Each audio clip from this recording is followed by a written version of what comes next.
ఇవాళ ఫ్యామిలీతోని గుడికి వెళ్తాను. చాలా మిరాకిల్సే అయితే అంట ఆ గుడిలో. అయితే నేను మమ్మీ చీర కట్టుకుంటాను. నేను నా కూతురు చీర కట్టుకుంటున్నా. సరే చీర అయితే కట్టేసుకున్నా, మరి మమ్మీ ఏది పక్కన? నాకంటే ఎక్కువ లేట్ మా మమ్మీయే చేస్తుంది. ఏ ఆగవే, చీర కుదరట్లేదు, నా బాధ నాకుంది, నీది నీకే ఉంది. సర్లే జుట్టేసుకుందాం రా తొందరగా. నిజంగా కాలం ఎంత తొందరగా ఎంత ఫాస్ట్ గా చేంజ్ అయిపోతుంది కదా. చిన్నప్పుడు మనల్ని అమ్మలు రెడీ చేస్తారు, ఇప్పుడు మా మమ్మీతో పాటు నేను రెడీ అవుతాను. దాంట్లో ఏముంది వేరియేషన్ అని అనుకోవచ్చు, కానీ ఆలోచిస్తూ ఉంటే అన్ని కొత్తగానే అనిపిస్తుంటాయి. నేనేమో సన్ స్క్రీన్ అప్లై చేస్తుంటే మమ్మీ ఏమో ఫెయిర్ అండ్ లవ్లీతో సరిపెట్టుకుంది. ఒక్క సన్ స్క్రీన్ తో మనం ఆగుతామా? స్టోప్, క్రీమ్, ఫౌండేషన్ అన్ని అప్లై చేసేసరికి ఇవన్నీ నేను పెట్టలేను, నాకు ఒక పేరెంట్ చాలరా బాబోయ్.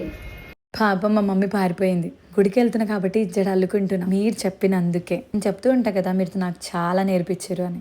ఇది మమ్మీ పూసలదంట, శారీకి సెట్ అవుతుందని వేసుకున్నా. ఎట్లుంది? బొట్టు కూడా మమ్మీ స్టైల్లోనే. మేకప్ అంతా సెట్ అవ్వడానికి మేకప్ ఫిక్సర్ కూడా వేసేసిన. గాజులు కూడా మమ్మీవే. నేను కూడా మమ్మీ కూతురునే. అరే ఈ మమ్మీ కూతురు ఎట్లుంది కామెంట్ చేయండి. గుడికి వెళ్ళడానికి ఇంతలా రెడీ అవ్వాలా అంటే దేవుడి దగ్గరికి మనం నిండుగానే వెళ్ళాలి.